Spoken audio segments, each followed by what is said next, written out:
Hello everyone. आज हम शुरू करने वाले हैं अर्थमेटिक प्रोग्रेशन जो एनसीईआरटी का चैप्टर नंबर 5 है। आज का जो टॉपिक होगा वो होगा sum of n term of an AP. Sum of n term of an AP. Sum of n term of an AP. Yes, तो sum of n term of an AP जब कोई सीक्वेंस आपका AP में होता है तो हम कहते हैं कि sum of n term of an AP, उसका जो सम अप होता है वो होता है n upon two a plus n minus one into d. Sum of n term of an AP का सेंस यहाँ पे होगा S n is equal to n upon two a plus n minus one into d. यहाँ पे n number of terms है, a first term है, d आपका common difference होगा। उसके बाद इसको थोड़ा सा और मॉडिफाइड करें तो एन अपॉन टू, ए को हम दो बार लिख सकते हैं, a plus a n minus one into d. इसको और अच्छे से लिखा जा सकता है एन बाई टू, ये ए हो जाएगा। जैसा कि हमको मालूम है कि ये फार्मूला आपका nth term of an AP का होता है, तो यहाँ पे आप ए एन ले सकते हैं।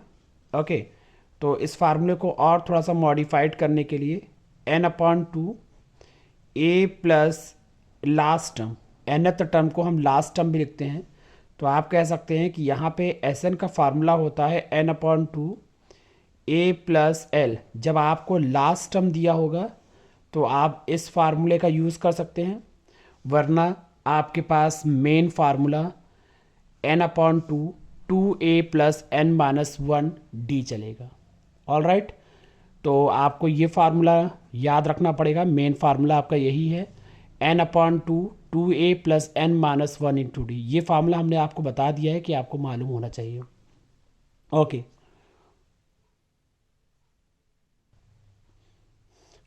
अब हम डिस्कस करेंगे कुछ एनसीईआरटी के इम्पॉर्टेंट क्वेश्चन, जिससे कि आप अपने concept sum of n term of an AP को और अच्छे से समझ सकें। तो sum of n term of an AP को और अच्छे से हम क्वेश्चन लगाने से, क्वेश्चन को और सॉल्व करने से हम उसके बेसिक चीज़ों को और समझ सकते हैं। क्वेश्चन नंबर 4 एनसीईआरटी का हम देखेंगे कि how many terms of an AP. तो आपसे कहा गया है हाउ मेनी टर्म्स, तो आप यहीं से गैस कर सकते हैं कि इफ़ दे वे आर आस्किंग, अगर वो लोग पूछ रहे हैं how many terms of an AP, तो आप कहेंगे नंबर ऑफ टर्म्स पूछा जा रहा है आपसे। आपसे नंबर ऑफ टर्म्स एन की वैल्यू पूछी जा रही है। डन। उसके बाद आपको एपी दिया गया है, एपी आपको है 9, 17, 25। इस एपी से आप क्या क्या गैस कर सकते हैं? आप फर्स्ट टर्म ए की वैल्यू निकाल सकते हैं। ए को हम कहते हैं फर्स्ट टर्म। आप यहाँ से फर्स्ट टर्म ए की वैल्यू निकाल सकते हैं। आप यहाँ से कॉमन डिफरेंस निकाल सकते हैं, कॉमन डिफरेंस जिसको हम डी कहते हैं। डी की वैल्यू होगी 17 माइनस 9, जो हो जाएगा आपका 8। आपने इस सीक्वेंस को देख के ए और डी निकाल लिया। आगे पढ़ेंगे क्वेश्चन की तरफ। Must be taken to give a sum of 636। Sum कह रहे हैं क्वेश्चन में कि इसका जो सम है सीक्वेंस का वो 636 है। तो सीक्वेंस हमें नहीं पता कि वो सीक्वेंस कहाँ तक गया है, तो यहाँ पे हम कहेंगे एस एन जो दिया गया है वो 636 दिया गया है। एस एन का फॉर्मूला भी हमने पढ़ा है कि n upon two a plus n minus one into d, ये आपका एस एन का फार्मूला होता है। ओके, यहाँ पे हम सारी वैल्यू को पुट करेंगे। एन अपॉन टू आपका ऐसे ही रहेगा, ए की वैल्यू हम यहाँ से रखेंगे तो ये हो जाएगा आपका 9। एन माइनस वन आपका ऐसे ही रहेगा, डी की वैल्यू हम यहाँ से रखेंगे तो ये 8 हो जाएगा, इज इक्वल टू 636। उसके बाद हम इसको सॉल्व करेंगे तो एन अपॉन टू 9 ज़ा 18, ब्रैकेट खोलेंगे, 8n minus 8 is equal to 636। उसके बाद n अपॉन 10, 18 में से 8 माइनस करेंगे आपका 10 हो जाएगा। 10 plus 8n is equal to 636। उसके बाद हम यहाँ पे 2 से 2 को अंदर लेके जाएंगे। जब आप 2 को अंदर लेके जाएंगे तो ये सबके पास जाएगा, सबके नीचे ये जाएगा। जैसा कि यहाँ पे 2 बाहर नीचे है तो ये नीचे ही जाएगा सबके पास। ओके, उसके बाद ये 2 से इसको हम कट करेंगे, डिवाइड करेंगे तो ये 5 हो जाएगा, ये आपका 4n हो जाएगा इज इक्वल टू हो जाएगा आपका 636। उसके बाद हम यहाँ पे ब्रैकेट ओपन करेंगे तो ये आपका हो जाएगा 5n 4n स्क्वायर 636 को हम इस तरफ लेके आएंगे इज इक्वल टू 0। उसके बाद 4n स्क्वायर को हम यहाँ पे डिग्री के अकॉर्डिंग को सीक्वेंस में लिखेंगे तो ये हमारे पास क्वाड्रेटिक इक्वेशन हो जाएगा। इस क्वाड्रेटिक इक्वेशन को हम middle splitting term quadratic formula से सॉल्व कर सकते हैं। अब आपकी ये पर्सनल चॉइस है कि आप इसको किससे सॉल्व करेंगे। तो अब क्वेश्चन अराइज होता है कि अगर हम इसको मिडिल स्प्लिटिंग टर्म से सॉल्व करें तो इसको हम किस तरीके से सॉल्व कर सकते हैं। तो मिडिल स्प्लिटिंग टर्म को हम एक्सप्लेन करना चाहेंगे थोड़ा सा। जब आप पहले टर्म 4 को 36 से मल्टीप्लाई करेंगे तो आपके पास आ जाएगा 2544। पूरा तरीका बताया जा रहा है मिडिल स्प्लिटिंग टर्म को कैसे यूज़ करना है। यहाँ पे हम इसको फैक्टर निकालेंगे इसका। 2 1 ज़ा 2 2 ज़ा 4 2 7 ज़ा 14 2 2 ज़ा 4। उसके बाद 2 6 ज़ा 12 2 3 ज़ा 6 2 6 ज़ा 12। उसके बाद 2 3 ज़ा 6 2 1 ज़ा 2 2 8 ज़ा 16।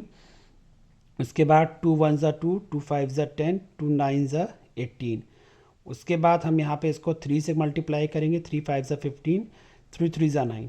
अब देखिए ये फैक्टर हमने निकाला है। हम आपसे क्या कह रहे हैं कि अगर हम इनको यहाँ पे इसको मल्टीप्लाई कर दें, किस तरीके से मल्टीप्लाई करेंगे 2 2 ज़ा 4 16। तो अगर हम इनको हम मल्टीप्लाई कर दें तो यू विल गेट अ 48। तो 53 माइनस 48 आपकी वैल्यू 5 आ जाएगी। यहाँ पे माइनस का साइन है, इस वजह से हमें यहाँ पे इसको इस तरीके से फैक्टर करना है कि माइनस करने पे 5 आना चाहिए।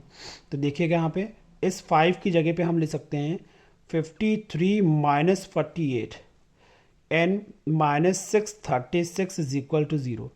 हम इन दोनों को मल्टीप्लाई करेंगे तो आपकी वैल्यू 2544 आ जाएगी। माइनस का साइन था तो माइनस करेंगे तो 5 आ जाएगा। अब हम यहाँ पे ब्रैकेट ओपन करेंगे तो 4n square 53n minus 48n minus 636 is equal to 0। यहाँ पे अब हम क्या कर सकते हैं, नेक्स्ट स्टेप, यहाँ पे कोई कॉमन नहीं आ रहा है तो हम n की वैल्यू कॉमन ले सकते हैं। 4n प्लस 53, यहाँ पे हम माइनस 48, यहाँ पे 48 भी कॉमन नहीं आएगा। यहाँ पे हम क्या कॉमन ले सकते हैं, आपको ही बताना पड़ेगा कि यहाँ पे हम जो कॉमन ले सकते हैं ये कॉमन वैल्यू आपकी यहाँ पे क्या होनी चाहिए। यहाँ पे कॉमन बहुत ही सिंपल चीज़ें हैं, आपको चीज़ों को खाली समझना है, क्वेश्चन ऑटोमेटिक यहाँ पे आसान होने लगेगा। यहाँ पे हम 12 कॉमन ले लेंगे। उसके बाद जैसे ही हम 12 कॉमन लेंगे तो 12 4 ज़ा 48 है, ऑल राइट। उसके बाद प्लस 53 इज इक्वल टू 0। उसके बाद हम यहाँ पे दोनों ब्रैकेट को कॉमन लेंगे तो 4n प्लस 53 एंड दूसरा हो जाएगा आपका n minus 12 is equal to 0। यहाँ पे हम हर ब्रैकेट को 0 के इक्वल करेंगे और यहाँ पे n माइनस 12 को भी हम 0 के इक्वल करेंगे। यहाँ से n की वैल्यू आएगी माइनस 53/4, जिसको हम निगलेक्ट कर देंगे, निगलेक्टिंग, और यहाँ पे आपकी n की वैल्यू आएगी n is equal to 12। This is the required answer. Is it all right class? तो just pass the video and copy it down the complete solution. अब हम बढ़ते हैं अपने अगले क्वेश्चन की तरफ। The first term of an AP is 5। अब इसमें क्या कहा गया है, हम क्वेश्चन को पहली बात पूरा नहीं पढ़ेंगे, जितना हम पढ़ेंगे उसको हम मैथमेटिकल टर्म्स में उसको ट्रांसलेट करते जाएंगे। क्वेश्चन में कह रहा है the first term of an AP, तो बात यहाँ पे फर्स्ट टर्म की हो रही है। फर्स्ट टर्म का सिंबल होता है स्मॉल a, जिसकी वैल्यू आपको 5 दी गई है। लास्ट टर्म 45 है। लास्ट टर्म आपको दिया गया है 45। लास्ट टर्म को हम nth टर्म भी कहते हैं, last term is also said as nth term. nth term को हम an भी कहते हैं, an की वैल्यू 45 होगा। an की वैल्यू जो होती है वो n minus one into D is equal to 45 होता है। हम a की वैल्यू अगर हम 5 पुट कर दें और n माइनस वन डी की वैल्यू वी डोंट नो, तो हम इसको एज इट इज़ छोड़ देंगे। उसके बाद n minus one into D, 5 term आपका इधर आ जाएगा, तो ये आपका 40 हो जाएगा। इसको इक्वेशन 1 मान के हम यहाँ पे छोड़ देंगे। उसके बाद sum means sum is given here as a 400। Sum आपको 400 दिया गया है, तो सम का मतलब होता है n is equal to 400। N का फार्मूला यूज़ करेंगे तो n by two a plus n minus one into D is equal to 400। उसके बाद हम कहेंगे n अपॉन टू आपका ऐसे ही रहेगा। 2a की वैल्यू आप देख सकते हैं यहाँ पे 5 दिया गया है, तो हम a की जगह हम 5 रख देंगे, plus n minus one into D equation 1 में आप देख सकते हैं ये आपका 40 हो जाएगा 400। और यहाँ पे आप साइड में लिख देंगे यूजिंग इक्वेशन 1। यहाँ पे हमने इक्वेशन 1 का यूज़ किया है, n minus one into D की वैल्यू को यहाँ से रखा हुआ है। उसके बाद आप देख सकते हैं n बाई टू, ये आपका हो जाएगा 10 प्लस 40 इज इक्वल टू 400। उसके बाद आप नेक्स्ट लाइन दे सकते हैं n बाई टू, यह आपका हो जाएगा 50 इज इक्वल टू 400। उसके बाद आप इसको कट करेंगे, ये 25 टाइम्स जाएगा, तो n into 25 is equal to 400। तो आपकी n की वैल्यू हो जाएगी 400 डिवाइडेड बाई 25, तो n की वैल्यू आपकी हो जाएगी 16। जब हम इसको कट करेंगे हमारे पास n की वैल्यू आ चुकी है। क्वेश्चन में आप देख सकते हैं पूछा गया है कि find the sum of term, sum of the n term. तो how will you calculate the sum of term here? तो means sorry, in this question they were asking you find the number of term. तो number of term हम already निकाल चुके हैं। पूछा गया है कॉमन डिफरेंस क्या होगा। n की वैल्यू इक्वेशन 1 में पुट कर देंगे और हमारा कॉमन डिफरेंस आ जाएगा। तो हम कहेंगे putting value of n in equation number 1। n की वैल्यू को हम इक्वेशन 1 में पुट करेंगे, 16 minus one into D is equal to 40, तो ये आपका यहाँ पे हो जाएगा 15, डी इज इक्वल टू 40। तो डी की वैल्यू आपको दी गई है 40 अपॉन 15, 5 8 ज़ा 40, 5 3 ज़ा 15, तो डी की वैल्यू हो जाएगी आपकी 8 अपॉन 3। ये आपका रिक्वायर्ड आंसर है। Is it clear? ओके, तो just pass the video, noted down the complete solution.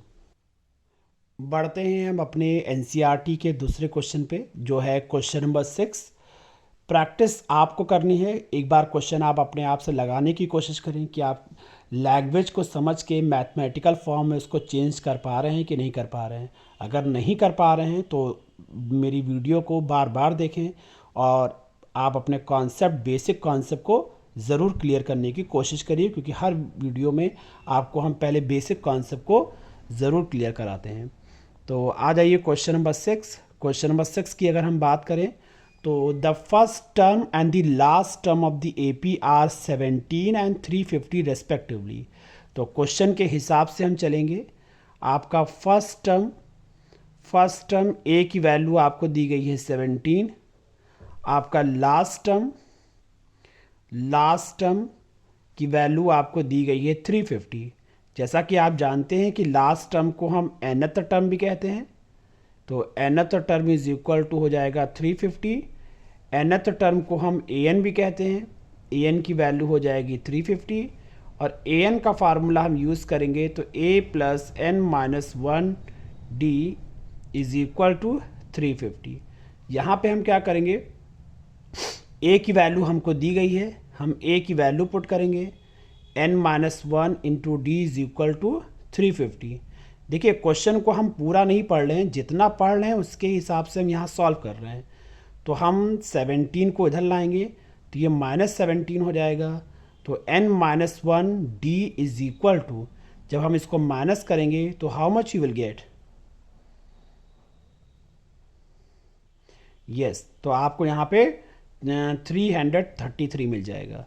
उसके बाद आप देख सकते हैं कि कॉमन डिफरेंस क्वेश्चन में आपको दिया गया है, तो हम n-1 कॉमन डिफरेंस d की जगह 9 रखेंगे। तो यहाँ पे n-1 और 9 आपका डिनोमिनेटर में आ जाएगा, ठीक है। उसके बाद हम इसको यहाँ पे कट करेंगे, तो यहाँ पे आप जब इसको कट करेंगे 3 1 1 3 3 ज़ा 9, फिर उसको कट करेंगे 3 3 ज़ा 9 3 7 ज़ा 21। तो यहाँ पे आप देख सकते हैं कि आपकी n-1 इज इक्वल टू होता है आपका 37। जब हम 1 को इधर ले जाएंगे तो ये आपका हो जाएगा 38। कैलकुलेशन बहुत ही सिंपल तरीके से बताई जा रही है, एक एक स्टेप आपको बताया जा रहा है। अगर आपको नहीं आता है तो ज़रूर आप प्रैक्टिस करें मेरे बताए हुए स्टेप के अनुसार। n की वैल्यू आ गई, कह रहे हैं how many terms are there, तो n की वैल्यू हमारी आ चुकी है। कह रहे हैं व्हाट इज़ देयर सम, अब बारी आती है सम निकालने के लिए। तो सम का मतलब होता है Sn का फार्मूला हमारा होता है n/2 2a plus n-1 into d. यहाँ पे हम सारी वैल्यू को पुट करेंगे। आपका n है S38, तो हम कहेंगे 38/2 2a, a की वैल्यू है 17, n की वैल्यू है 38 - 1 इंटू डी। डी कितना आपको दिया गया है, कॉमन डिफरेंस। तो यहाँ पे आप देख सकते हैं कॉमन डिफरेंस की वैल्यू क्वेश्चन में आपको 9 दी गई है, तो ये आपका 9 हो जाएगा। अब हम इसको सॉल्व करेंगे। जब हम इसको डिवाइड करेंगे 2 से तो ये हो जाएगा आपका 34, ये आपका हो जाएगा 37 इंटू 9। ओके, तो आप इसको जब मल्टीप्लाई करेंगे, अब आपका सिर्फ कैलकुलेशन पार्ट बचा हुआ है। तो यहाँ पे आपका कितना हो जाएगा, इनको हम सॉल्व करेंगे 34 आपका ऐसे ही रहेगा। इसको हम यहाँ पे कैलकुलेशन पार्ट कर, तो इसकी हम कैलकुलेशन करेंगे तो S30 की वैल्यू आपकी 6973 आपका आंसर आ जाएगा। तो just pass the video and noted down the complete solution in your fair notebook. अब हम आते हैं अपने अगले क्वेश्चन की, एनसीईआरटी के अगले क्वेश्चन पे, क्वेश्चन नंबर 7। क्वेश्चन में कहा जा रहा है find the sum of 22 term of an AP. तो क्वेश्चन के अनुसार हम उसको ट्रांसलेट करेंगे, सम ऑफ 22 टर्म। तो सम ऑफ 22 टर्म मतलब S20 की वैल्यू आपको निकालनी है, इन विच डी की वैल्यू आपको 7 दी गई है, and 22nd term 22nd term आपको दिया गया है 149। जैसा कि हम बता चुके हैं कि S22nd टर्म को A22 इज इक्वल टू 149 हो जाएगा। 22nd को हम यहाँ पे चेंज करेंगे तो ये हो जाएगा A plus 21D is equal to 149। यहाँ पे हम D की वैल्यू को पुट करेंगे, तो 21D का मतलब होता है 7 इज इक्वल टू 149। तो A की वैल्यू हो जाएगी A प्लस 7 बन जाए 7 7 2 14 इज इक्वल टू 149। तो A की वैल्यू हो जाएगी 149 माइनस 147, तो A की वैल्यू हमारे पास आ जाएगी 2। तो देख सकते हैं कि हमारे क्वेश्चन में A और D आ चुका है। तो A और D आ जाने के बाद चीज़ें बहुत ही आसान हो जाती है, क्योंकि AP में A और D का ही मेन रोल है। A मतलब फर्स्ट टर्म, D का मतलब कॉमन डिफरेंस। अब आपसे कहा जा रहा है S22 निकालिए। तो S22 फार्मूला लगाएंगे 22/2 2A plus n-1 into d. यहाँ पर हम कौन सा फार्मूला लगा रहे हैं इसको देखिएगा, यहाँ पे n/2, इसको आप n/2 मीन्स ये हो जाएगा आपका 22/2। A की वैल्यू 2 हो जाएगी, n की वैल्यू 21 माइनस 1, D की वैल्यू यहाँ पे हो जाएगा 7।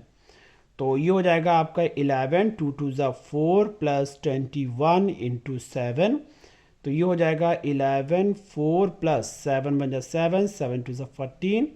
उसके बाद हो जाएगा आपका 11 ये हो जाएगा आपका 151। अब हम S22 is equal to 11 into 151 को यहाँ मल्टीप्लाई करेंगे और आपका S22 का आंसर आ जाएगा 1661। ये बहुत ही इजी और सिंपल क्वेश्चन था, जिसमें उम्मीद है कि आपको कोई भी कंफ्यूजन नहीं होगी। अगर आपको कोई कंफ्यूजन किसी भी क्वेश्चन में होती है तो इनबॉक्स में मैसेज जरूर करिए। अब हम देखते हैं एनसीईआरटी के अगले क्वेश्चन नंबर 8 की तरफ बढ़ते हैं। Find the sum of first 51 term of an AP. Question में कहा गया है कि आपको sum of 51 term of an AP निकालना है। तो अगर हम इसको ट्रांसलेट करेंगे मैथमेटिकल टर्म में तो इसका मतलब होता है S51 निकालना है आपको S51 की वैल्यू निकालनी है। Whose second and third term are.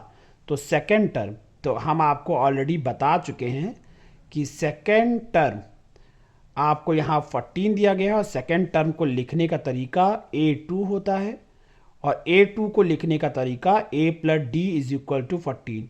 अब जिन लोगों को ये नहीं समझ में आ रहा हो कि A2 को हम A + D कैसे लिखते हैं, वो मेरी previous video introduction of AP को ज़रूर देखें।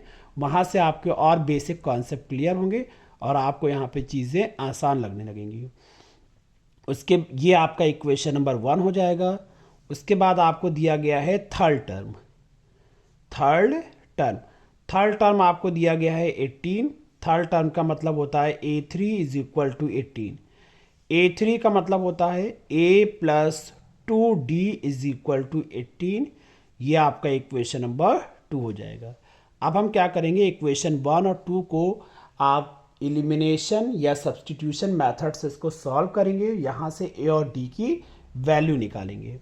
तो हम कहेंगे subtract equation 1 by equation 2 by 1। तो हो जाएगा A + 2D = 18, A + D = 14। यहाँ पे हम इसको सब्ट्रैक्ट करेंगे तो A से A कैंसिल हो जाएगा, 2D में D काटेंगे D हो जाएगा और यहाँ पे आपका 18 में से 14 जाएगा तो 4 बचेगा। इस D की वैल्यू को इक्वेशन 1 में पुट करेंगे। जैसा हम इक्वेशन 1 में पुट करेंगे तो आपका A + 4 = 14 हो जाएगा। तो A की वैल्यू आपकी यहाँ से 10 आ जाएगी। तो आपके पास A और D आ चुका है। अब आपको सिर्फ फार्मूले में वैल्यू को पुट करना है। तो हमें पता है कि Sn का फार्मूला होता है n/2 2A + n - 1 × D। तो S51 की बात हो रही है तो S51 तो 51/2 2A, A का मतलब 10, 51 - 1 × D। D की वैल्यू आपको 4 दी गई है तो 51/2 तो यहाँ पे आ जाएगा 2 × 20, 50 × 4।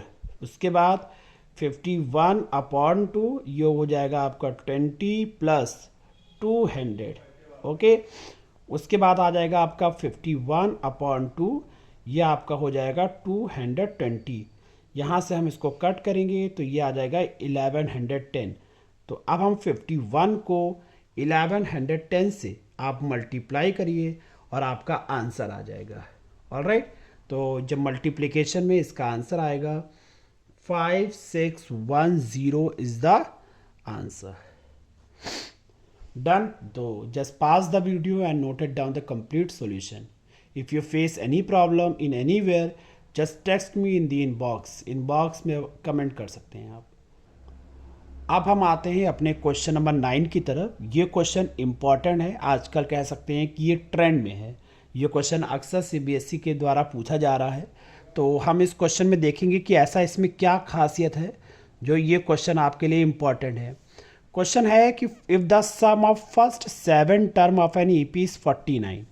तो आप सॉल्यूशन देख सकते हैं कि sum of first 7 term of an EP, तो S7 = 49। आप देख सकते हैं इसको ट्रांसलेट करना, देखिए कैसे ट्रांसलेट किया जा रहा है। Sum of first 7 term of an AP, sum of first 7 term of an AP मतलब S7 इज 49।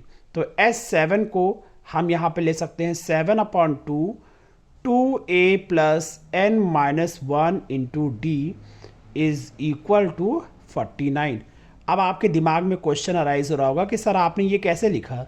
हमने इस चीज़ को यहाँ पे ये फार्मूला यूज़ करके लिखा है कि एस एन का फार्मूला होता है n upon 2a plus n minus 1 into D.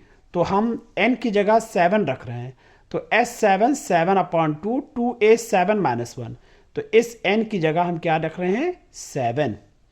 All right, तो अब हम कह सकते हैं 7/2, तो ये हो जाएगा आपका 2a plus 6d is equal to 49।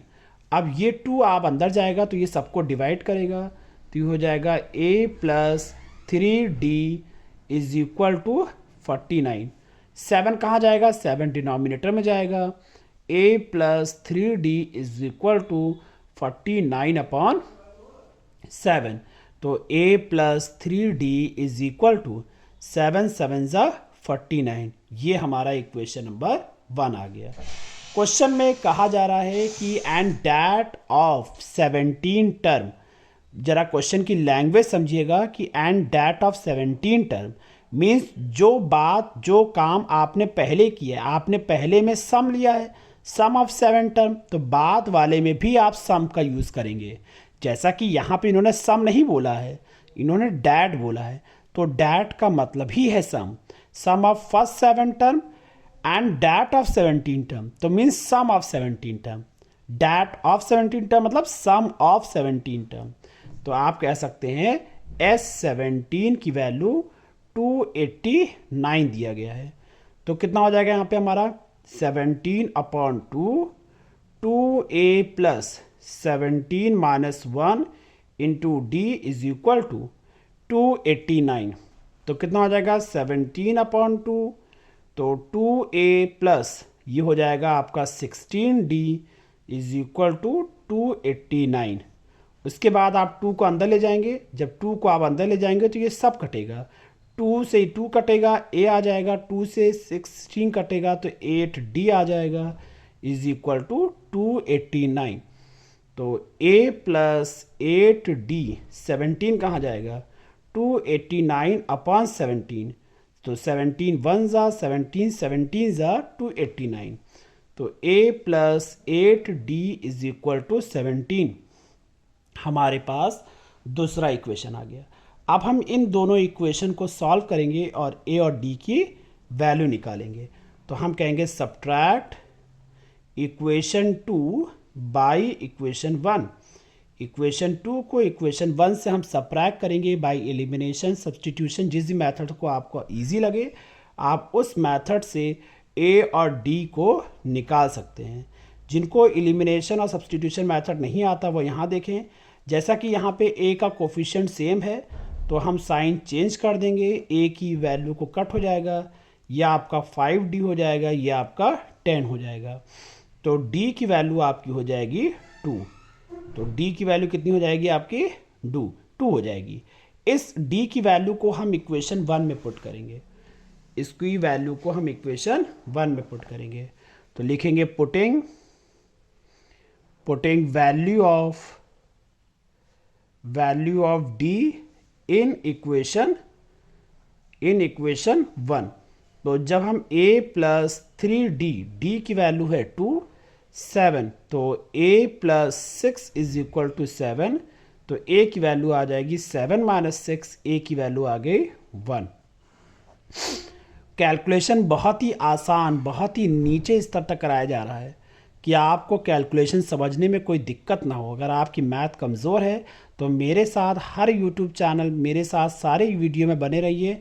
हम आपको गारंटी देते हैं कि आपकी मैथ बहुत ही इजी हो जाएगी और आपको चीज़ें समझ में आने लगेगी। आपको मैथ इजी लगने लगेगी, चीज़ें आपको समझ में आने लगेगी और आपकी मैथ अच्छी हो जाएगी। Find the sum of first n term. Question में कहा गया है कि find the sum of first n term. तो sum of first n term, तो एस एन का फार्मूला हम यहाँ पे लगाएंगे। तो जैसा कि उन्होंने सम ऑफ एन टर्म ही इनको चाहिए, तो यहाँ पे हम एन को ऐसे ही लिखेंगे, एन अपॉन 2, ए की वैल्यू हो जाएगी 1 और एन माइनस 1, तो एन आपका ऐसे ही रहेगा, डी की वैल्यू आपकी हो जाएगी 2। तो एन अपॉन 2 ये हो जाएगा 2 वन ज़ा 2, ब्रैकेट खोलेंगे 2n-2, 2 से 2 कट जाएगा, n/2, ये हो जाएगा आपका 2n, 2 से 2 कट जाएगा और आपके पास n स्क्वायर आ जाएगा। तो Sn की वैल्यू आपकी हो जाएगी n स्क्वायर।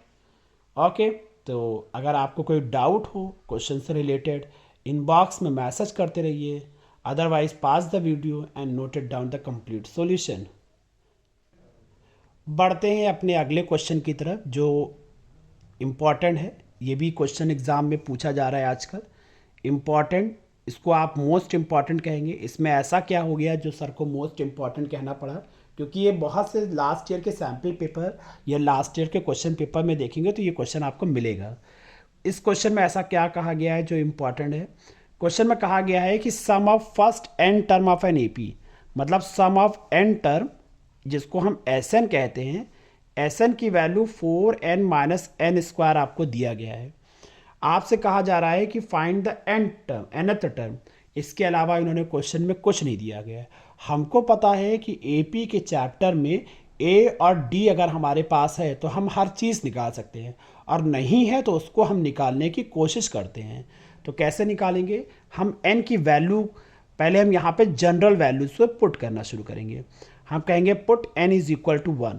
तो जब हम n की वैल्यू 1 पुट करेंगे तो ये हो जाएगा 4 इंटू 1-1 का होल स्क्वायर। तो S1 इज इक्वल टू 4-1, तो S1 की वैल्यू हो जाएगी आपकी 3। ये मेरी S1 की वैल्यू है। अब आप एक बात और सुनिए, S1 का मतलब होता है सम ऑफ एक term, sum of one term. तो वन टर्म मतलब A1, A1 मतलब A। S2 होता तो कहते हैं सम ऑफ दो टर्म, दो टर्म का जोड़, A2, A1 plus A2। S1 कहा गया है सम ऑफ वन टर्म का मतलब होता है A1, A1 ही जोड़ना है, और A1 का मतलब होता है A की वैल्यू आपको 3 मिल गई। ऐसे ही हम कहेंगे पुट n की वैल्यू 2 पुट करेंगे। तो जब n की वैल्यू हम 2 पुट करेंगे तो S2 is equal to, n की जगह 2 पुट करिए तो 2 का होल स्क्वायर हो जाएगा। तो S2 की वैल्यू आ जाएगी 8-4, S2 इज इक्वल टू हो जाएगा 4। अब क्वेश्चन अराइज हो रहा है कि S2 का मतलब क्या होता है? सम ऑफ दो टर्म, सम ऑफ दो टर्म का जोड़, मीन्स A1 प्लस A2 का सम। S2 लिखो चाहे A1 प्लस A2 लिखो, दोनों का मतलब एक होता है। तो आप दे सकते हैं A1 हम निकाल चुके हैं 3, तो A1 की जगह रखा 3, A2 इज इक्वल टू हो जाएगा 4। तो A2 की वैल्यू हो जाएगी 4-3, तो A2 की वैल्यू हम ले सकते हैं 1। तो हमारे पास A2 की वैल्यू कितनी आ गई? 1 आ गई। ऑल राइट, हमारे पास A1 आ गया, हमारे पास A2 आ गया, तो क्या हम कॉमन डिफरेंस नहीं निकाल पाएंगे? तो हम कॉमन डिफरेंस बहुत ही आसानी से निकाल सकते हैं। तो कॉमन डिफरेंस D की वैल्यू हो जाएगी A2 माइनस A1, बाद वाले को पहले वाले से सबट्रैक्ट करो। तो A2 1 है, A1 आपका यहाँ पे क्या है? 3। यस, तो आपका हो जाएगा यहाँ पे -1। एक बार और दे सकते हैं, A2 की वैल्यू आपकी, A2 की वैल्यू आपकी 1 है, A2 की वैल्यू आपकी 1 है, और A1 की वैल्यू हमारे पास 3 है। सबट्रैक्ट करेंगे तो ये आपका हो जाएगा -2। ठीक है, तो यहाँ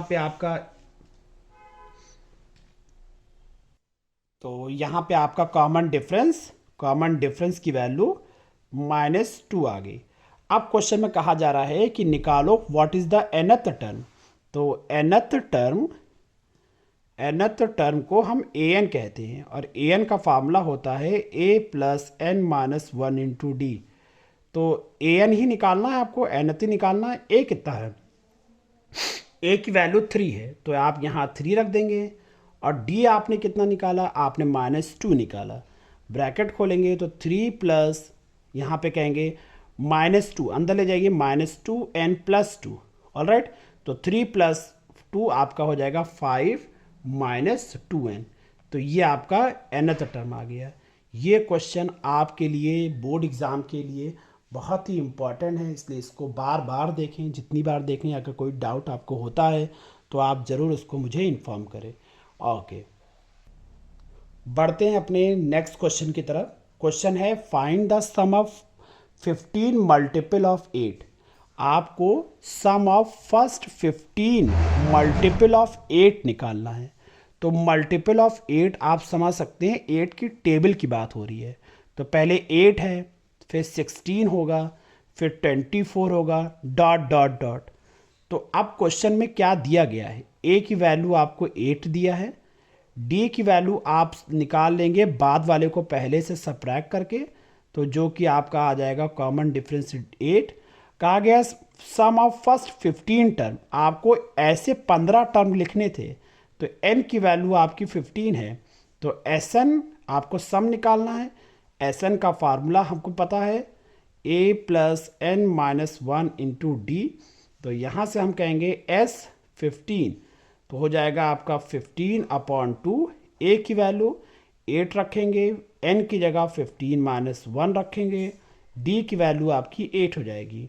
तो आप कह सकते हैं 15/2, ये हो जाएगा आपका 16, या आपका हो जाएगा 14 इंटू 8। तो ये हो जाएगा आपका 15/2 16, यू कितना हो जाएगा आपका 112। 15/2 इसको हम ऐड करेंगे तो 128, इसको हम यहाँ कट करेंगे तो हो जाएगा 15 इंटू 64। आप मल्टीप्लाई करेंगे, आपके पास S15 की वैल्यू आ जाएगी।